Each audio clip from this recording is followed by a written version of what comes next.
Welcome back to today's update news, where we take a look at one of the new vehicles coming in with next week's update, the MBT Mark III. And this vehicle actually looks like one I really want to get my hands on, try out and showcase to you guys, because at the end of the day, it looks amazing, at least in terms of the tanks that I kind of like within the game. And albeit it might not be the most competitive vehicle at, of course, Era 2 in the Cold War game mode, it will definitely be a fun one to try out and give a go.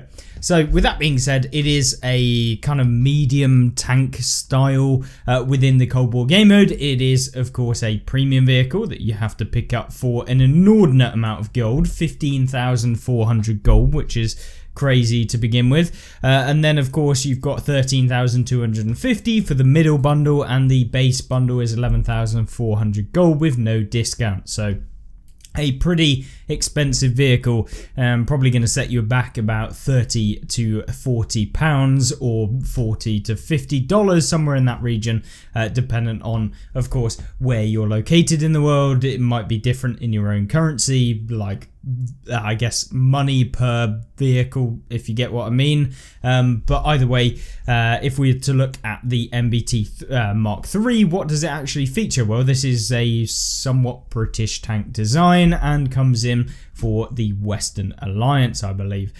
So with that being said, it is going to be a kind of a vehicle that features very much like you would see with the Centurion 1, the Centurion Mark 7/1, and of course the Centurion Action X, a very similar sort of vehicle and almost looks somewhat similar as well. This one gets a 55% silver bonus, so pretty okay. It's going to earn you quite a lot of silver in Cold War, which is nice. And of course, Cold War having slightly better silver rates than the World War II counterpart. The Commander XP bonus you get a little bit, and Tank XP bonus, so that's vehicle XP that you can accumulate on the tank to convert to actual free XP if you wanted to at a later date. They're both buffed by 15% on this vehicle. You have a speed limit of 61 kilometers an hour, so you're a pretty fast medium vehicle, but it's certainly not the fastest within Era 2, so just be aware of that. You got a hull traverse, or a reverse speed of 25 kilometers an hour with a hull traverse of 50 and 40 degrees on the hull and the turret. Combine that together, 90 degrees a second, pretty quick. You're not going to get outturned by basically anything in Era 2, so that's fine and really nice. And then 10 degrees of gun depression is really nice to have as well. With 20 degrees of elevation means you're very, very flexible. Your penetration's pretty decent, 398, 443 with the premium rounds. And then you get Hesh rounds, which deal a ton of damage, 570 to be exact, with 210 pen. Now, 210 pen is not amazing for Era 2, but it's certainly usable against a lot of the vehicles that you might come up against that are lightly armoured, things like lightly armoured mediums, and that sort of tank class, and of course light tanks, that sort of stuff that you'll meet. The 460 alpha damage on the base actual gun is really nice, and that gives it a damage per minute with a reload of 7.3 seconds of 3,781 base damage per minute, which of course when you start adding in some of the perks and some of the equipment, you can certainly get this above 4,500, probably looking more on the 5,000 damage per minute with this Era 2 vehicle, which is fantastic. And I think it's really going to be a very good tank to actually try out. I'm really looking forward to it myself, to give it a go and see whether or not it actually works. Now, with that being said, of course, there's one thing that I was interested to find out. Does the armor actually work? And unfortunately, by the looks of things, it doesn't look particularly amazing. Given that Wargaming have covered this in blue, usually it's very weird how Wargaming do it. Usually the top piece of armor is colored in red. I find it kind of pointless that they do this with these sorts of vehicles, where they show you the blue and the kind of lighter shades of blue, and then of course where you've got spaced armor. Because at the end of the day, you have no idea what each of these represent, how much armor they are, and realistically they should really put a little box on the side that says the blue is equal to, you know, 120 millimeters of armor, the red is equal to 300, blah blah blah, depending on what the tank's armor actually is. But so far, nothing to be on that regard, but of course you can see quite a lot of weakly armored points. The side armor is going to be garbage on this thing.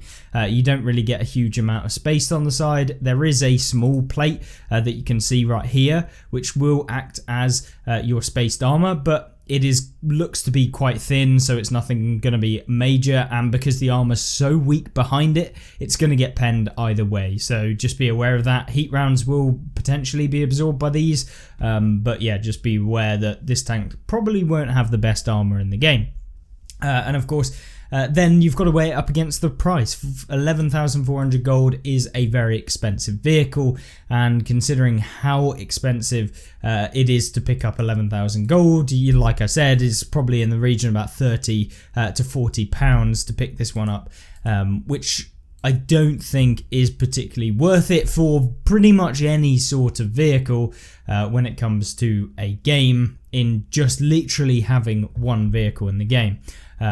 Yeah, it's just annoying that this had to be a premium vehicle, as I feel like it would have been quite nice to have it in the tech tree, but unfortunately it is just another premium tank that Wargaming are releasing, and we still haven't got our tech tree lines for the Japanese lines on World War II yet, so yay. Either way, it looks fun. I'm going to enjoy testing it out. Am I going to buy it? No, definitely not for £30. So yeah, that's my review of it, at least based on the paper values. And of course, you'll see the full review when we do actually take a look at this vehicle later on next week, when the update does go live on Tuesday. So Tuesday is when the update is actually going to go on. As far as other news when it comes to the game, what else have we got? Well, there is some little bits that are coming in, which is the on-track line to the Japanese heavies, which of course leading to the Type 5 heavy. You also have then the Type 4, you've got the Oni, the Oho, you've got various different tanks, and the OI experimental, etc. But all of these are going to be at 50% silver discount between tiers 3 and tiers 6, and then above that you'll be seeing 30% off the tiers 7 to tiers 10.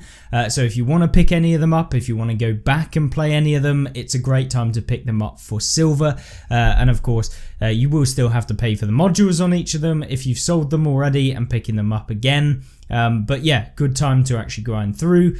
On-track event as well will also give you 25% more XP every single game that you play in a tank leading up to the Type 5 Heavy, which is brilliant, very, very good for grinding, and it is just a flat 25% more XP when you're grinding during the period of the April 23rd until May 6th. So be aware of that, make of that what you will, and decide if you want to grind towards the Type 5 Heavy. Now would be a good time. With that being said, there is also the Commander's War Chest. They are available for 400 gold. You can pick up some Commanders if you're interested. I'm not going to go too in depth with it. We've seen this sort of thing constantly. So yeah, just I guess if you want to pick up some Commanders, you can, but there you are. Of course, name your price. We've got the pick between XP Silver or Commander XP bonus, then complete the challenges to earn them.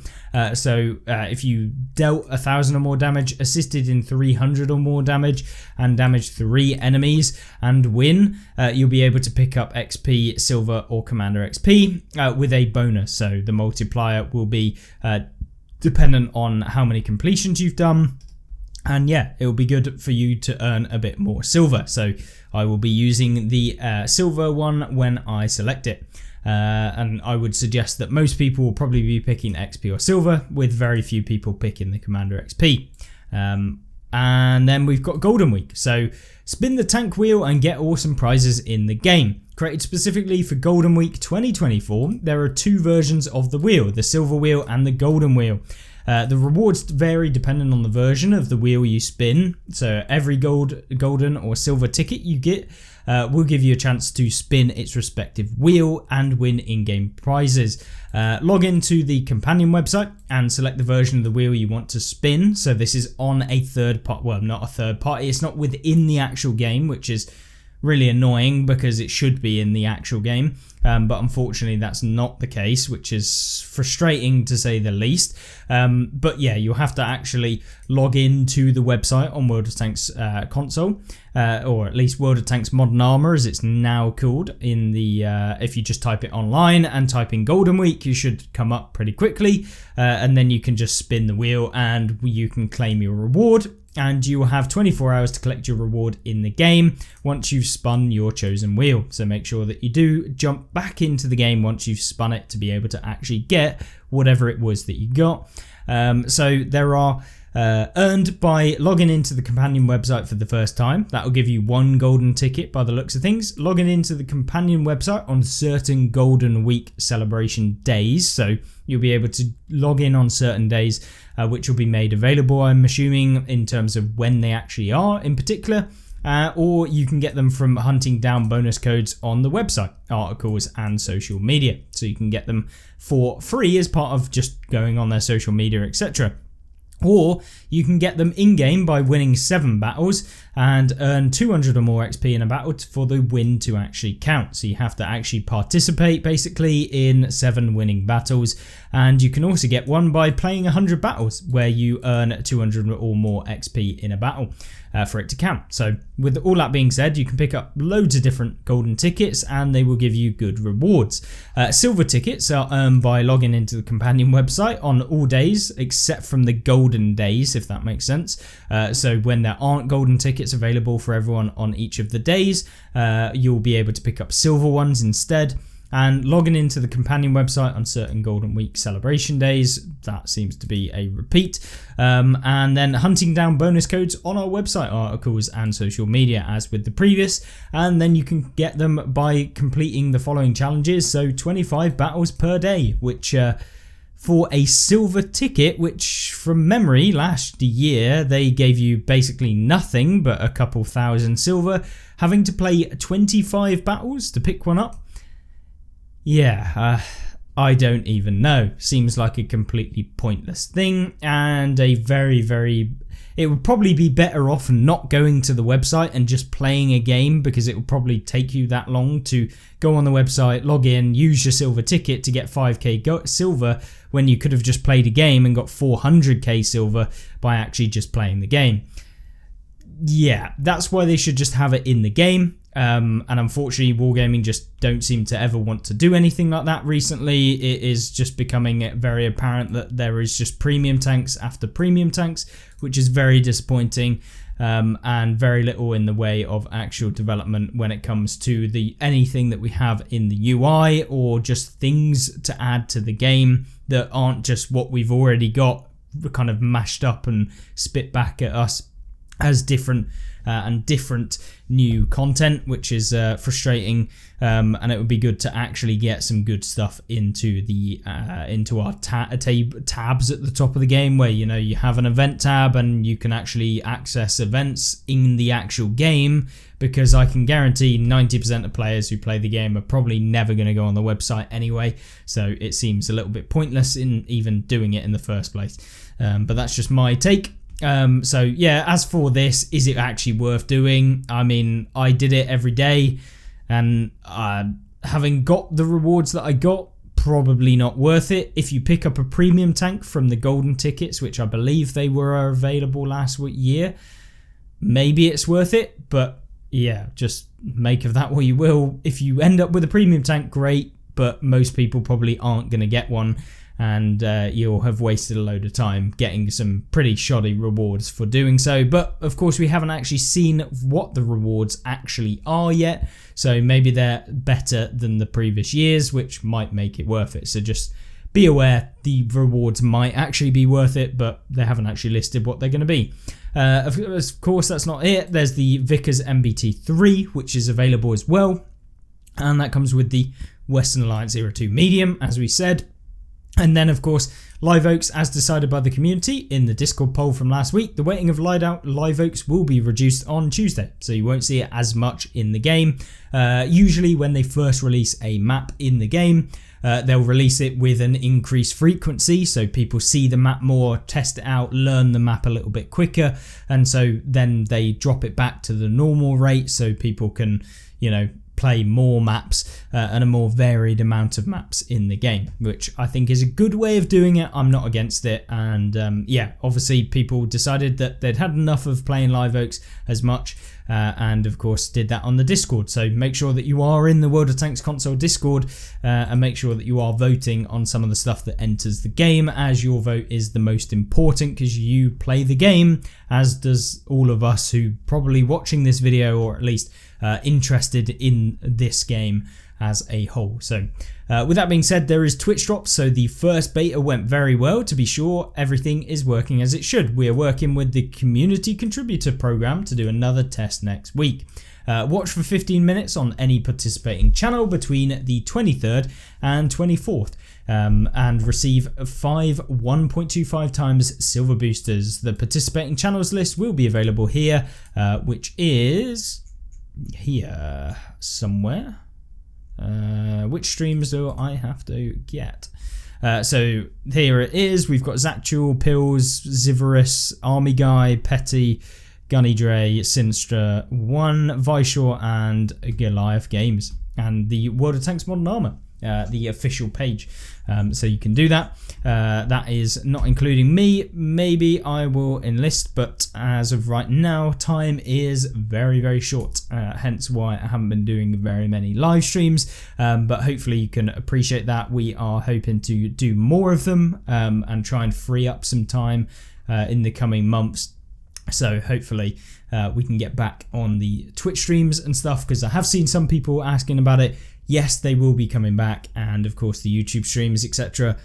So yeah, with that being said, that is all for today. If you've enjoyed the video and you want to see some more, make sure to subscribe to the channel, and hopefully you liked it. If you did, like the video, and yeah, I really do appreciate your time, and I hope you have a fantastic rest of the weekend, and I'll see you in the next one. Goodbye.